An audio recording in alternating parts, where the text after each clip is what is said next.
حضرت امام احمد بن حنبل رضی اللہ تعالی عنہ فرماتے ہیں میں نے اللہ سے کہا کہ مجھے اپنی محبت عطا کر دے، تو اللہ نے مجھے اپنی اتنی محبت عطا کی کہ مجھے زوال عقل کا اندیشہ ہو گیا۔ پھر میں نے ایک دن کہا مالک مجھے اپنا اب قرب عطا کر دے، تو آواز آئی میرا قرب چاہتے ہو تو پھر قرآن پڑھا کرو۔ تو قرآن انسان کی ضرورت ہے، کیونکہ انسان کی سب سے بڑی ضرورت جو ہے وہ ہدایت ہے۔ ہدایت انسان کی وہ ضرورت ہے جس کو مانگنے کی تلقین کی گئی۔ اللہ سے رزق مانگنا چاہیے، لیکن کوئی نہیں مانگے گا وہ پھر بھی دیتا ہے۔ اللہ تعالیٰ سے دولت مانگنی چاہیے، کوئی نہیں مانگتا پھر بھی دیتا ہے۔ صحت مانگنی چاہیے، کوئی نہیں مانگتا پھر بھی دیتا ہے۔ لیکن ہدایت اتنی اہم ضرورت ہے کہ جسے میسر ہے اسے کہا گیا تو بھی مانگ۔ روزانہ ہر نمازی ہر نماز کی ہر رکعت میں وقالتاً یا اصالتاً پڑھتا ہے اہدنا الصراط المستقیم، یہ روزانہ پڑھتا ہے، اور وہ مصلی پہ کھڑا ہو کے قبلہ رو ہوتا ہے، اور پھر بھی یہ مانگ رہا ہوتا ہے۔ تو مجھے بتاؤ کتنی ضرورت ہے انسان کی ہدایت۔ تو ہدایت انسانی ضرورت ہے، اور ضرورت کے لیے ہمیں محنت کرنی چاہیے، اور محنت کریں گے تو جھولی خالی نہیں جائے گی۔ اور اس کا بہت بڑا منبع اور بہت بڑا سرمایہ اور بہت بڑا چشمہ ہمارے پاس قرآن مجید کی صورت میں موجود ہے۔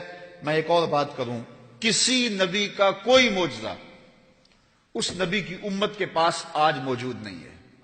حضرت موسیٰ علیہ السلام کے معجزات تھے، ساتھ لے کے چلے گئے۔ حضرت عیسیٰ علیہ السلام کے معجزات تھے، ساتھ لے کے چلے گئے۔ چھوٹے معجزات نہیں، بڑے بڑے معجزات تھے۔ ید بیضا دیا گیا، اور پھر کوڑی کو ہاتھ پھیرتے شفا ملتی، نابینے کی آنکھوں پہ انگلی رکھتے روشنی اتر آتی، مردے کو ٹھوکر مارتے اٹھ کے باتیں کرنے لگ جاتے۔ کتنی بڑی بات ہے۔ حضرت موسیٰ علیہ السلام کا معجزات دیکھیے، عصا ہے، کبھی سام بن جاتا ہے، کبھی جھاڑیاں اس سے توڑتے ہیں، کبھی پتے جھاڑتے ہیں، کبھی رات کو روشنی دیتا ہے۔ ید بیضا ہے، کیا کیا معجزات تھے۔ کبھی پتھر پہ مارتے ہیں تو پھٹ جاتا ہے، پانی کے چشمے پھوٹتے ہیں۔ لیکن آج عصائے موسوی بھی نہیں ہے، آج ید بیضا بھی نہیں ہے۔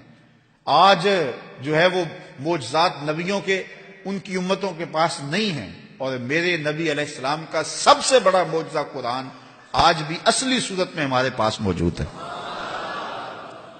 یقین جانے قرآن کو چومنے کو جی چاہتا ہے، آنکھوں سے لگائیں، یہ وہ کتاب ہے جو میرے رسول کے سینے پہ نازل ہوئی ہے، اور اصلی صورت میں اپنی اصلی زبان میں انہی حروف کے ساتھ آج بھی موجود ہے۔ اور قرآن مجید کا فیض بھی ختم نہیں ہوا، اس کا اسی طرح فیض موجود ہے جس طرح پہلے موجود تھا، اور آج بھی وہ روشنی دیتا ہے۔ اور جب ہم اس کو تلاوت کرتے ہیں، اسی لیے فرمایا گیا راتوں کی تنہائیوں میں اٹھ کے قرآن پڑھو، اور قرآن پڑھتے ہوئے رویا کرو۔ فَإِن لَّمْ تَبْكُوا فَتَبَاكُوا، اور اگر رونا نہ آئے تو رونے کی کوشش کیا کرو۔ حضرت داتا گنج بخش علی حجویری علیہ رحمہ سے کسی مرید نے کہا حضرت اگر رونے کی کوشش کریں پھر بھی رونا نہ آئے، فرمایا پھر مقدر پہ رویا کرو۔ اتنے سنگ دل ہو گئے ہو کہ قرآن پڑھنے سے تمہیں رونا نہیں آتا؟ کتنی وہ بابرکت کتاب جو رب کی منزل ہے، جس کو جبریل لے کے آئے ہیں، جو رسول اللہ کے سینے پہ نازل ہوئی ہے، اور کتاب وہ ہے، قرآن کہتا ہے اگر پتھروں پہ نازل ہوتی تو وہ ریزہ ریزہ ہو جاتے۔ یہ رسول اللہ کا سینہ تھا جس نے اس کتاب کو سہار لیا۔ اور ایک حدیث میں نے پڑھی، اور جب میں نے زندگی میں پہلی مرتبہ پڑھی تھی تو دیر تک اس کا نشہ نہیں اترا تھا، شاید جو پہلی مرتبہ سنے اس کو وہ حظ محسوس ہو۔ فرمایا قرآن اللہ کی وہ لٹکتی ہوئی رسی ہے جس کا ایک سرا تمہارے ہاتھ میں ہے، دوسرا سرا تمہارے رب کے ہاتھ میں ہے۔ ایسے کرنٹ لگتا ہے جسم کے اندر کہ یہ وہ کتاب ہے جس کا ایک سرا تمہارے ہاتھ میں ہے، دوسرا سرا تمہارے رب کے ہاتھ میں۔ تو یار یہ تاریں آ رہی نا بجلی کی کہ اس میں کرنٹ ہے، تو ان کو ہاتھ میں پکڑ لیں تو ایک سرا آپ کے ہاتھ میں ہے، لیکن دوسرا سرا پاور ہاؤس سے نہ جڑا ہوا ہو تو کچھ نہیں ہوتا، لیکن اگر دوسرا حصہ پاور ہاؤس سے جڑا ہو تو ہاتھ لگائیں گے تو کرنٹ پڑے گا۔ اللہ اکبر! یہ قرآن یہ ایسی رسی ہے جس کا سرا تم نے پکڑا ہے، کہا اس کا دوسرا سرا خالی نہیں ہے، دوسرا سرا تمہارے رب کے ہاتھ میں ہے، اور اب بھی برابر فیض آ رہا ہے۔ اس کتاب کو کوئی تھام کے تو دیکھے، اس کتاب کے اندر اتر کے تو دیکھے اس میں کیا ہے۔ اس کے عجائب کبھی بھی ختم نہیں ہوں گے۔ حضرت مولا کائنات سید علی المرتضی رضی اللہ تعالیٰ عنہ نے جب حضور سے پوچھا کہ حضور پھر اس دور میں بچنے کی صورت کیا، تو فرمایا اللہ کی کتاب، اور آگے حضور نے ایک لفظ ارشاد فرمایا، فرمایا یہ وہ کتاب ہے جس کے عجائب کبھی بھی ختم نہیں ہوں گے، یہ کتاب کبھی بھی ختم اس کے عجائب اور اس کی روشنیاں اور اس کے دامن سے پھوٹتی ضیائیں، اجالے کبھی بھی ختم نہیں ہوں گے، اور یہ ہمیشہ انسانی زندگی میں چراغاں کرتا رہے گا۔ تو اس کتاب کے ہوتے ہوئے بھی ہم اندھیرے میں رہیں تو اس سے بڑی افسوسناک بات کوئی نہیں ہے۔ تو اس کتاب سے اپنی زندگی کی روشنیاں، اپنی زندگی کے اجالے حاصل کرنے چاہیے۔ اولاد کی تربیت ہمارے ذمہ لازم ہے، اور اس تربیت کا بہترین ذریعہ ہماری اپنی تربیت ہے۔ اولادیں ہماری گفتگو کو تھوڑا، ہمارے عمل کو زیادہ قبول کرتے ہیں۔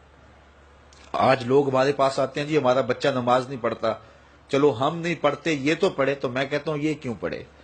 جب تم مصلی بچھاؤ گے تو یہ بھی بچھائے گا۔ تو ہم نے اپنے عمل سے اپنی اولاد کو جو ہے وہ سیدھا کرنا ہے اور ان کو درست راستے پہ لانا ہے۔ بالخصوص بچے جب چھوٹے ہوتے ہیں اس وقت وہ ماں باپ کی بات کو غور سے سنتے ہیں، انہیں ماں باپ سے بہت زیادہ محتاجی ہوتی ہے، ضرورت مند ہوتے ہیں، اور ماں باپ کی عادات کو کاپی کرتے ہیں۔ اور عموماً ہم بچوں کو اس عمر میں توجہ نہیں دیتے۔ 4 سال سے لے کر کے 8-9 سال تک کی عمر کا بچہ انتہائی توجہ کا مستحق ہے کہ ماں بھی توجہ دے، باپ بھی توجہ دے۔ اس کے بعد پھر آہستہ آہستہ وہ مانوس ہونے لگتا ہے اپنے دوستوں سے، اور بالخصوص 12-13 سال کے بعد وہ مانوس ہو جاتا ہے اپنے دوستوں سے۔ پھر اس نے جو سیکھنا ہے وہ دوستوں سے سیکھتا ہے۔ اگر دوست اچھے ہوں گے وہ اچھائیاں سیکھ جائے گا، اگر دوست برے ہوں گے تو وہ برائیاں سیکھ جائے گا۔ اس وقت ہم پریشان ہوتے ہیں کہ ہماری اولاد ہمارے پاس بیٹھتی نہیں ہے۔ اصل اس کی اب بیٹھنے کی عمر نہیں رہی، کیونکہ وہ تمہارے ہم عمر نہیں ہے کہ تمہارے ساتھ بیٹھیں، اور اب وہ بچے بھی نہیں رہے تو وہ اپنی ہم عمر نسل کو تلاش کریں گے۔